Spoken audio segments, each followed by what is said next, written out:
Hey everyone, Dr. Chad Frisch here. This is day number 2. I got all these fingers up. Day number 2 of some strategies and tips that can help you with your health. Today we're going to talk about a hot button topic. Today we're going to talk about the immune system. So the immune system is the key right now to staying healthy. So we're going to talk about 8 strategies that you can utilize to keep your body healthier. Number 1 is hydration, staying hydrated. Your immune system needs water. When you're deficient, dehydrated, the immune system is going to be suppressed. It's going to drop down.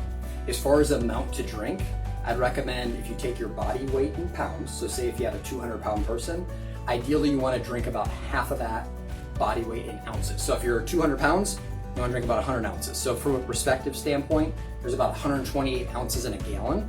So you actually want to be drinking pretty close to a gallon of water a day. Some other things you can add to it if you're like, hey, water is just, it's so bland, we'll drink it anyway. But here's some other things you can do, is you could get some stevia, which is a plant-like sweetener, and it comes in a little bottle, okay? And it's a sweetener. You can take the dropper out, it comes with a dropper, and just put a couple drops in some water. You can drink it like that, but I would like to add in some lime or some lemon, so you could almost make it like a little lemonade. If you're looking for something different, you want that taste with it. Another thing you could add to it, a lot of people don't think about adding salt to water, but if you have like Himalayan salt, Celtic salt, real salt, or some other brands, there's a lot of trace minerals in those salts, and they can be very beneficial now for your body because of electrolytes.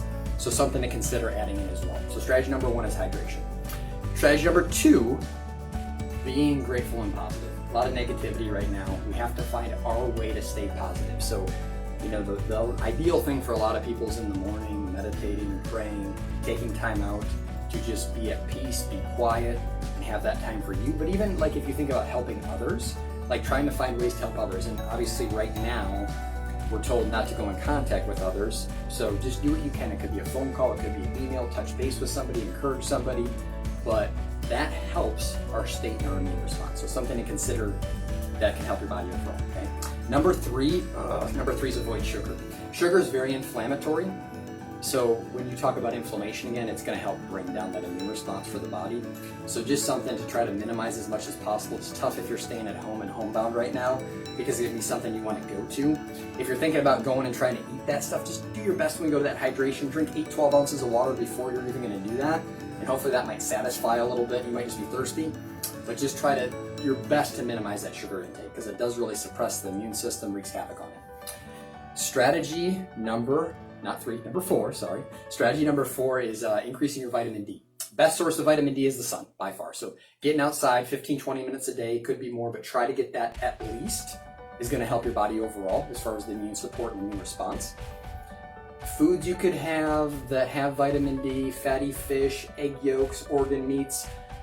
But even when you're eating those, you're probably not going to get enough of the vitamin D that you ultimately need. So I would get either from the sun if you're outside, if you're the type of person where it might be an environment where it's rainy or it's cloudy or the weather's not great. I'd probably recommend a vitamin D3 supplement. And even in addition with now, it can really help boost your immune system. Why not, all right? It's help to support that immune response. So vitamin D3, you're going to want a vitamin D3 supplement that compares with K2, okay? K2 makes the vitamin D a little bit more absorbable. So you're going to want that because that's going to be the optimal thing that you can add for your body, okay? So that's number 4. Number 5 is probiotics. Most people think of probiotics, they think about digestion, but your gut, your digestive system, is intimately tied with your immune system. So it really helps support something called immunomodulation. Immunomodulation is helping your immune system do what it's supposed to, be able to work at its optimal level. So we definitely want that right now. So probiotics can allow for that. Sauerkraut, kimchi, kombucha, fermented foods have a lot of probiotics. Those are examples. Obviously you get a supplement with that as well. But just remembering that gut immune connection is very important. And then at the same time, like nutrient absorption. So when you're eating certain foods or you're taking that vitamin D3 supplement, you want to make sure you absorb it. So probiotics actually help with nutrient absorption as well. Another strategy is number 6 is intermittent fasting. So intermittent fasting is where you go a certain period of time where you don't eat and a certain period of time you do. The don't eat period of time is actually longer than the eating time. So the most common example is the 16-8, where I go 16 hours where I'm in a fasted state and 8 hours that I consume food. So for most people, it'd just be skipping breakfast. But the benefits of intermittent fasting and how it impacts your immune system, it helps with something called cell autophagy. Cell autophagy is a type of cellular cleaning and healing, okay? So that sounds pretty nice, right? So you can actually space that longer. You could do something like You go to 18 hours or 20 hours that you don't eat, and you're going to get a little bit more of that autophagy, but something to help your immune system. It also helps with genetic repair. It's going to decrease inflammation in your body if you have a lot of inflammation. So consider adding intermittent fasting.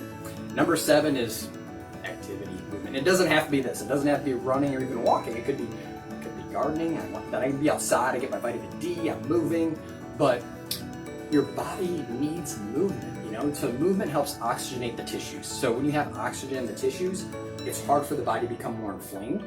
So bringing more movement really helps. It also enhances mental clarity. So at a time like this where there's a lot of stress and anxiety for many people, we want that clarity, and obviously activity can offer that. And then the other thing that's real important is it stimulates your lymphatic system. So activity stimulates that drainage of certain toxins and waste. Good, we want that right now, don't we? Okay, so again, moving, so kind of think of those things as well. Like the lymphatic drainage becomes really key because you're helping eliminate some of the toxins in the body. Lastly, number 8 is adding in vitamin C and zinc. Vitamin C really supports the immune system. And zinc is key because in times of chronic stress, your body can really become depleted in that mineral. So it can help you as far as energy, fatigue. So something to consider adding in. So zinc, good sources of zinc would be something like pumpkin seeds, salmon, spinach. Vitamin C is going to be obviously your citrus fruits, oranges, grapefruits, limes, lemons. Broccoli has a good number of vitamin C. So think about adding those foods in as a whole. And again, we're in this together. I want you guys to have the information you need. So keep me updated on how you guys are doing, and hopefully get something out of this. We'll talk to you again soon.